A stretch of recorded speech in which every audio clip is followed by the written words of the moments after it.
Hey guys, for today's episode of Empowered AF 2.0, I wanted to replay for you an interview I did with one of our clients named Cameron. Cameron came through our program back in 2020 and graduated at the beginning of 2021. And even though that's now been a little over a year and a half ago, his story is phenomenal. His story involves a domestic violence dispute where his wife had a temporary restriction put on him, and he ended up filing for divorce. And fast forward to now, well, I'll let him tell you his story, but I'll let him tell you from the guise of what it's like when a man takes ownership for his own shit and owns the things that are happening, decides to invest in his own empowerment, and learns how to become an empowered man. So stay tuned for this episode and listen to the wise words of wisdom from Cameron.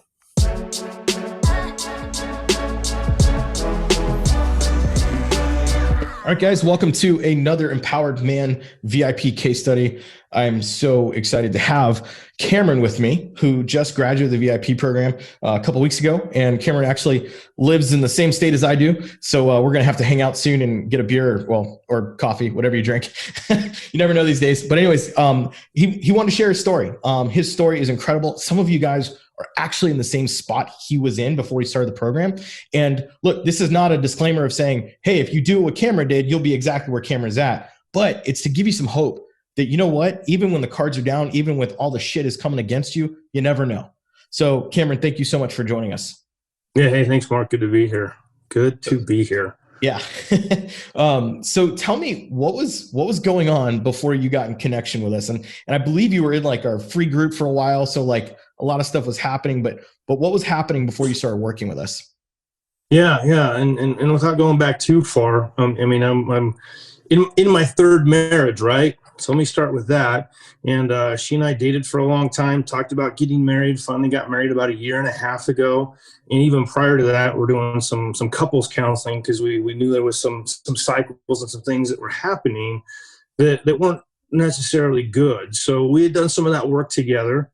And finally, around Thanksgiving of this last year, 2020, things just got way out of hand, just spun out of control in a way that it still boggles my mind to think about how we got there. But I found myself, in essence, booted out of the house with a protective order because she just wanted me gone. And really, having no choice to go back, no choice to talk to the person who kicked me out. I was like, what do I do? And here in Arizona, it's a 12-month order, right? But I can't talk to the person to find out what's going on. So found myself in that situation. And I thought, okay, this sucks. I mean, this is horrible. I don't like this. Obviously, initially I was mad at her. How did she do this to me? Why me? Why did this happen to me again?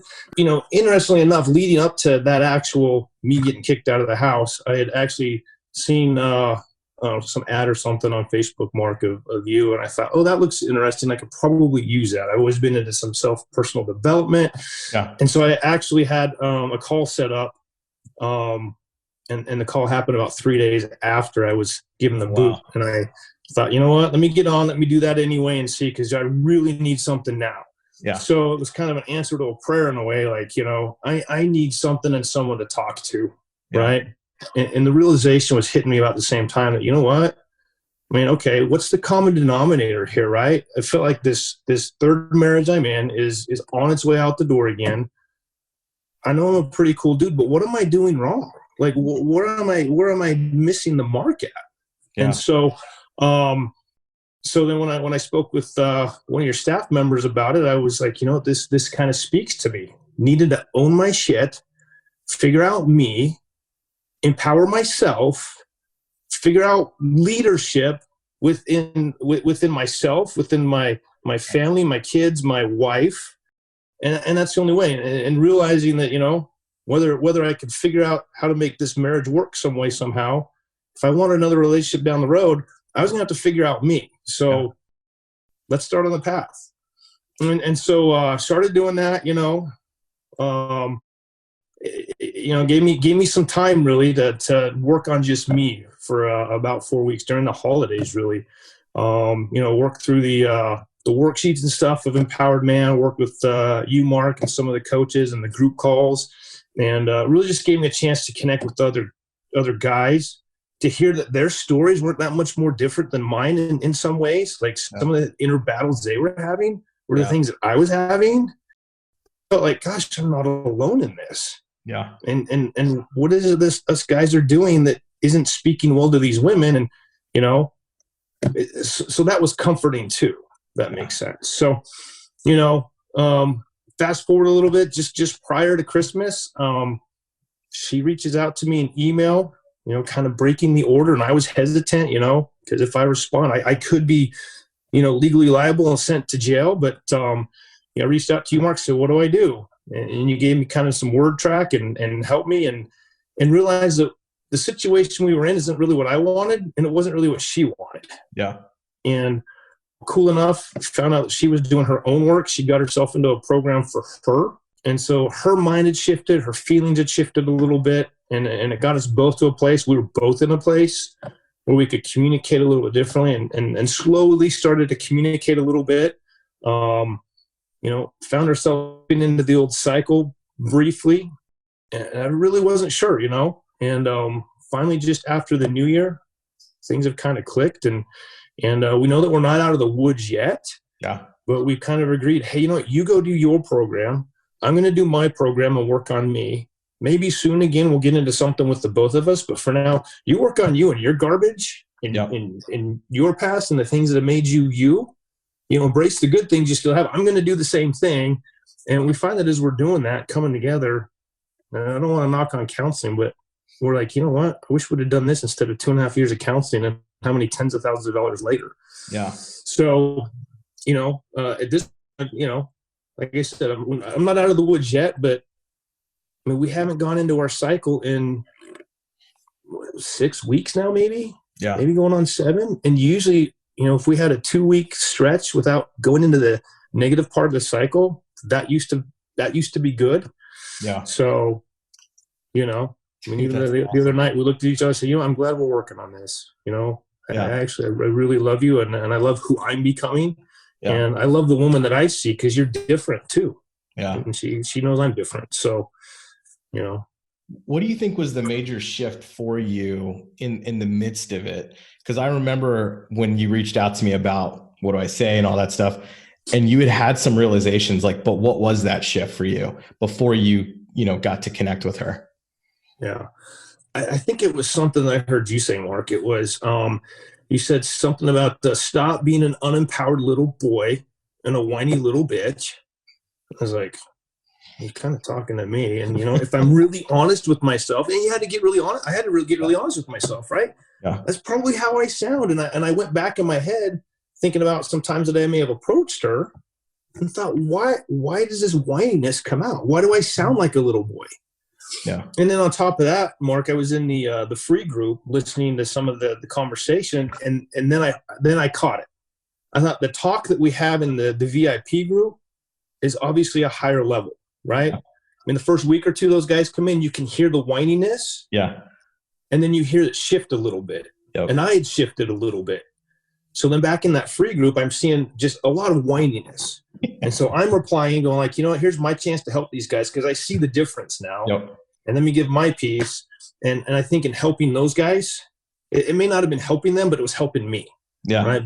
By being able to reply, because I was able to see where I was at, where I was at the time, and where I wanted to go. So it was, to me, it helped provide kind of like a roadmap of where I've been and where I'm going. That's awesome. And so many guys are in that group or in my podcast, and they're listening, or they're going to watch this, and they're in that spot where they're just that whiny little bitch. They're blaming. They use the she language we talk about. Right. What would you say to a guy like that? What does he need to do? What does he need to change? Stop she all over yourself, right? And realize that when you're, and this is, you know, this is cliche, and it's old. I've heard this before. When you're pointing the finger at someone, right, you've got 3 pointing back at yourself. Yeah. And you really need to realize that there's some major truth in that. You've got to eat some humble pie, if you will, and be like, hey, you know what? At the end of the day, whatever she does, I can't control. I can't change, right? And even if I say, hey, I want you to do it this way, and she does, it doesn't make me feel better. Yeah. Right. But when I show up in a different way, it changes everything, Yeah. right? So the thing is, take leadership with yourself first. Figure out how to lead yourself. Does that make sense? Totally makes sense. I love it. Yeah. Um, that's so cool that you kind of got to that realization. And I mean, what I think my favorite part is that while we teach principles and things, our goal is not to just like tell you exactly what to do. Like our goal is to help you figure out what's best for you. Because I can come in there and know, oh, you need to do this and you need to do that. But then you're like, dude, you don't live my life. Right. And at the end of the day, I'm not going to be with you forever. So you have to be able to make those decisions. So at this point, having gone through that program, what would you say, like in terms of your own empowerment? Like, do you feel like you got what you needed to get in terms of how to make those decisions, how to respond to her, how to communicate with her? Like, would you say you got that from the program? Oh, absolutely. Absolutely. Um, for example, the other night, right? She was telling me her sister had called, and her sister's got some stuff going on, and it had gotten her in this place of just being emotional. And it was actually during the Super Bowl, and after the Super Bowl, she starts talking to me about it. And all of a sudden, the old program in my head says, oh, here's the fix. Here's what you do. Here's how you fix it. Here's how you fix her. Here's the advice you give her. And as I was about to do that, I'm like, oh, hold on, delete, right? Start the new program. The new program is be present, listen, hear what she has to say. And then when I'm ready to respond, hey, honey, I hear what you're saying. I appreciate you sharing this with me. Do you want me to continue listening, or would you like some advice? Mm-hmm. Totally She's like, different. no, I just want to, but she was like, she kind of stopped for a minute. I was like, yeah, just listen. Like she knew something was different, right? Yeah. And I felt different too, because in the past because I was thinking of all the stuff I could tell her, Yep. it just felt so disempowering if I really would have word vomited what I was feeling. And it wouldn't have helped anything, right? The problems with her sister, and it was her emotions that she was feeling about her sister, wouldn't have done a thing. So to be present, to listen was like the world, right? It's funny because what you're talking about in essence is codependency. And so many men take ownership of their wife's feelings. And you in that moment decided, I'm not going to own what she's feeling. I can listen empathetically and I can give her feedback if she wants it, or I can just be there for her. And most women just want you to be there for them. They don't need all the other shit. It sounds like you're starting to see even like what led up to the kicking out of the house and all the craziness was probably more a series of those types of things than any one big thing, right? It's not like you came home with a gun and threatened her. It was the toxicity continuously building up. It's no different from somebody who's constantly working out and they don't get massage, or they don't have those things building out the toxicity in their muscles. They're not going to be right, and they're going to be out of alignment, and so that's why we have doctors to help us with those things. What would you say is your favorite part of the program, if you have a favorite part?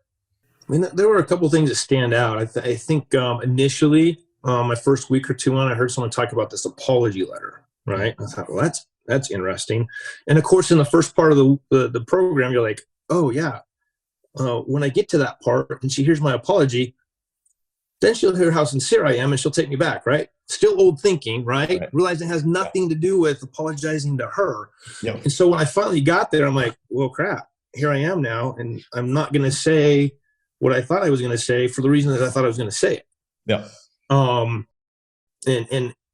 I struggled for a minute to kind of get that started. And once it started flowing, all these things just came up, right? And it was like, okay, here's, and it was hard because there were moments that I was like, well, but it's because she did this and this and this. And I had to pull myself back and be like, doesn't matter.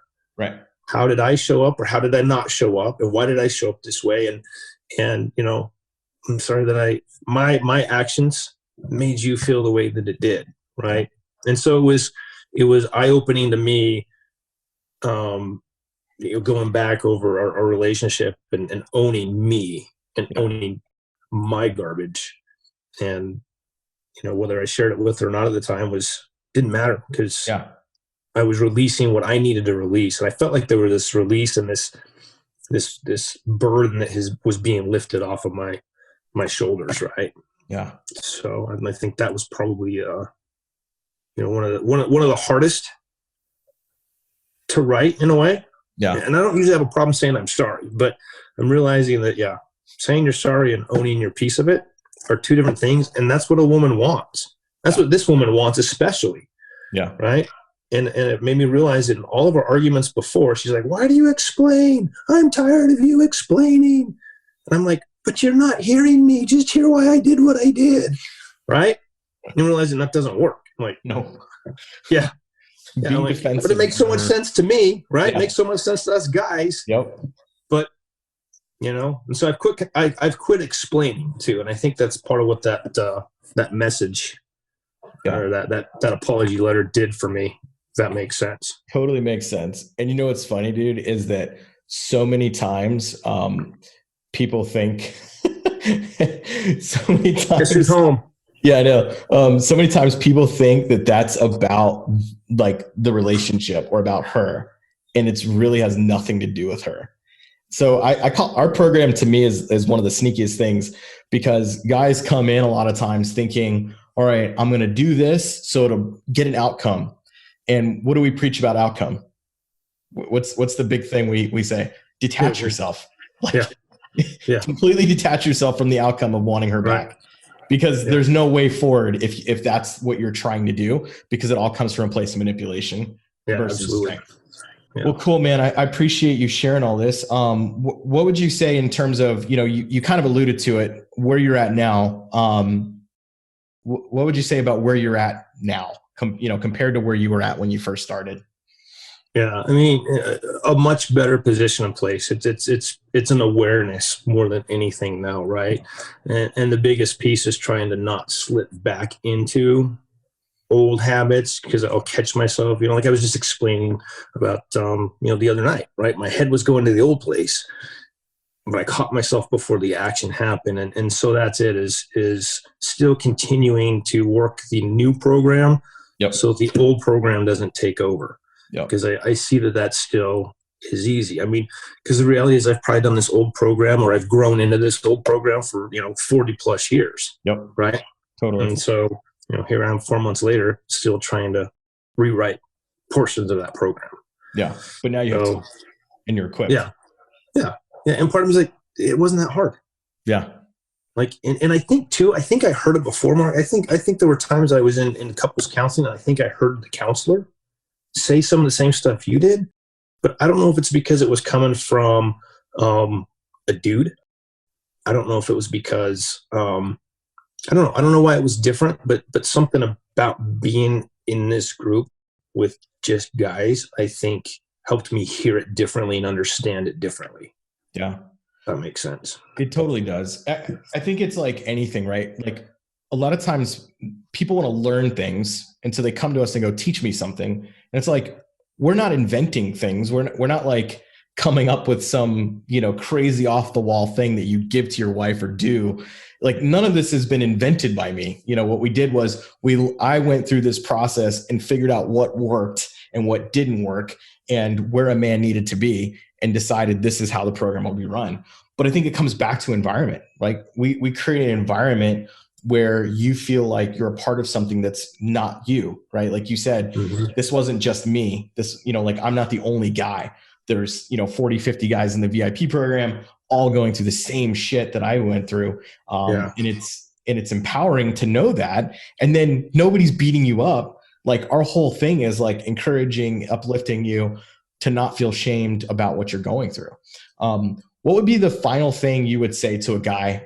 This is the last question, that's kind of on the fence, or maybe doesn't know much about the VIP program. Because a lot of guys think it's a scam, or because they're just not familiar with us, right? What would you say to a guy like that? Yeah, I mean, it's not a scam, Mark. It's a safe place for guys to finally actually be themselves and open up, probably in ways that they haven't before. With someone, yourself, and your therapist and a couple of the other coaches that really know what they're doing and really care about you as a person. At the end of the day, the work is up to the person, right? The work was up to me. Still had to do the work and still had to dig deep. So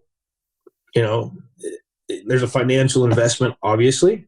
I think that's what keeps people out. I see that as a filter too, because when somebody's ready, they'll find the money and they'll find their way in because they need that level of help, right? And I mean, for me, I didn't balk at it because I'm like, I need this level of help, and I'm willing to make the full commitment to be all in, and that's what it takes. If you're all in, you're going to get all of it, and then more out of it, right? We have totally seen that.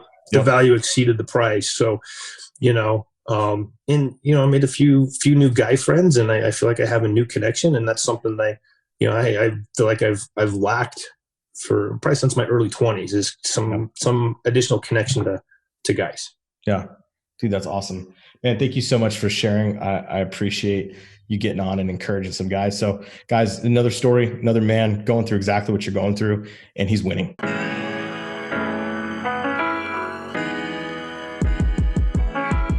Welcome to the Bourbon Moment. Join your host, M Sizzle, J Dub, and Mandrew as they sip on some bourbon and spit some truth. Welcome to the Bourbon Moment. You have your very own late night talk show like Jimmy Fallon or Kimball or whatever the fuck his name, Jimmy Kimmel, whatever his name is, right? You have your own talk show. Who's your first guest you're inviting? And you can't say me or Joey. Like, we can't say any. The first guest I'm inviting? Yeah, Glutamus. Donald Trump. Donald Trump. Donald Trump. So I just had a bunch of guys go to the 10X conference, Grant Cardone's. First person up, Donald Trump. Really? Oh, yeah. Well, did they know he was coming? Nope. Huh. Interesting. Did you guys see he did an interview with the Nelk Boys podcast? I watched the entire interview, and then they got With 16 million with the Nelk Boys.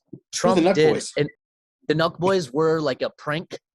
They were like a prank crew, and now they've built this like multi-$100 million business through this. I thought you were talking about the Island Boys. I was like, oh no, Trump and the Island Boys would be a very interesting mix, don't you think? No. Yeah, like, I think that would be intriguing. But so he went on this podcast. They got 16 million views in 24 hours. YouTube took the video down. YouTube took it down because they said it was against the guidelines of YouTube because he was speaking truth. I mean, he dropped some shit in that podcast. Like, he said some shit. Yeah. All right, so that'd be your first guest. Yeah, Trump. Who would be your first guest? I'd say Jordan Peterson. Yeah, my late night talk show has a different vibe. Yeah. You're like the anti-nighttime talk show because they're all liberals. Yeah. Mine, we just. So why Jordan Peterson? I like his stance on racialism. Because I was listening to it a bunch today, actually, when I was on the treadmill, and I get what he's saying. Like, and I think he needs to get out there more. It's more this fighting, and this has been something that's been on my mind for a long time now, like this whole fighting against each other just to make ourselves right. And in racialism, like what he's basically been saying is, a group has been saying, okay, the whites are all racist. And he says the answer is yes, no, and that question is horrible. Because it's not that just the whites are racist, it's what your core is racist against the next one.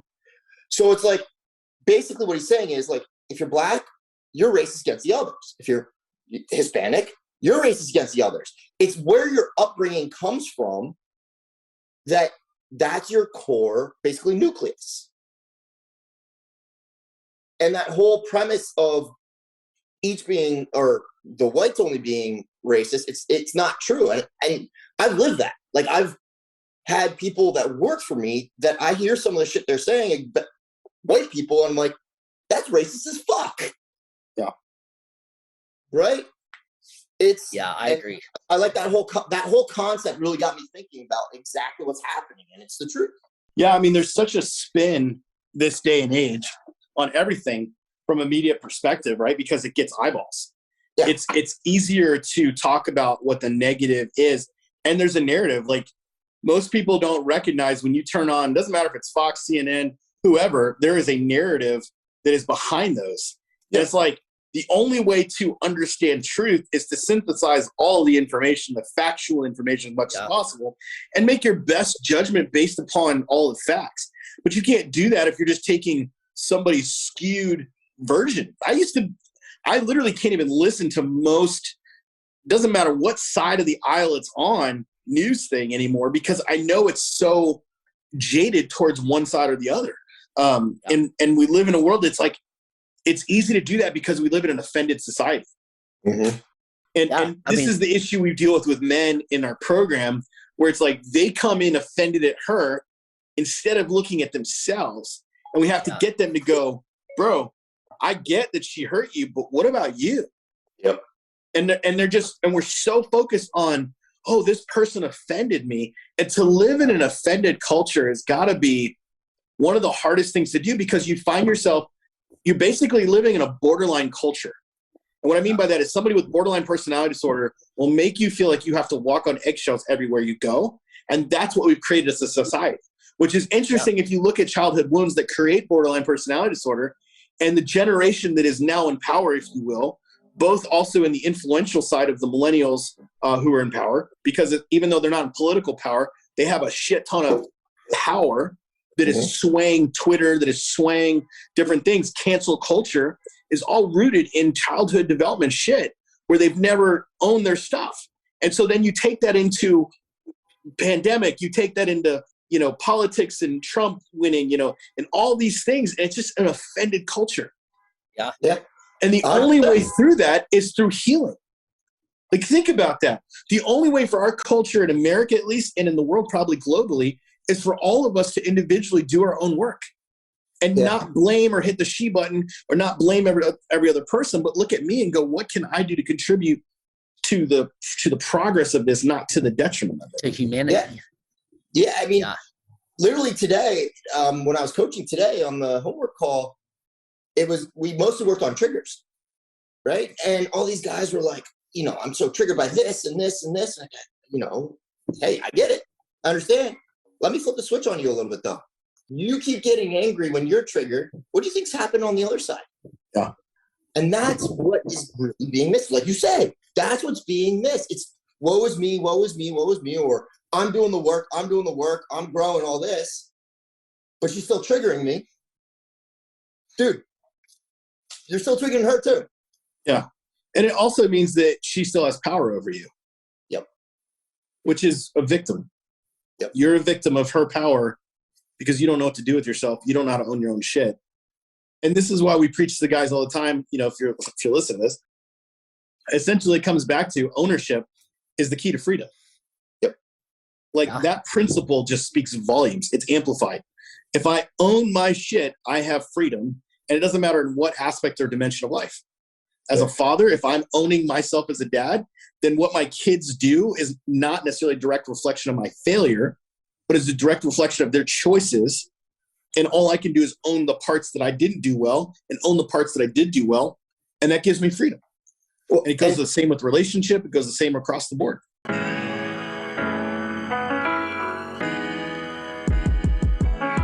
Thanks for joining us on the Bourbon Moment. This is your host, M. Sizzle. I've got Mandrew and I got J Dub. And we are out. We'll see you next week.